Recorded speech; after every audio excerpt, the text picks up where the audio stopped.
এই রবিবারই জামাইষষ্ঠীর খাওয়াটা ফাইনালি খাওয়া দাওয়া হবে বলে ঠিক করা হয়।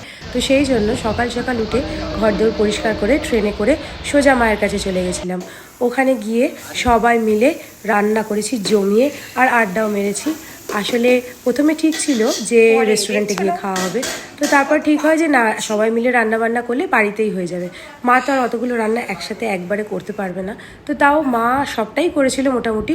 শুধু ভেটকি মাছের ফিলেটা আর মাটনটা আমরা ব্যারাকপুর থেকে নিয়ে গেছিলাম, তো ওই দুটো ডিশ আমরা প্রিপেয়ার করেছিলাম।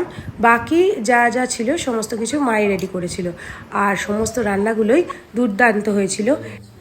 মেনুতে ছিল 5 রকমের ভাজা, স্যালাড, নারকেল দিয়ে ডাল, ভেটকির ব্যাটার ফ্রাই, কাতলা মাছের ঝাল, আমের চাটনি আর দই। সত্যি কথা বলতে কি, রেস্টুরেন্টে না খাওয়া দুঃখটা জাস্ট ভুলে গেছিলাম।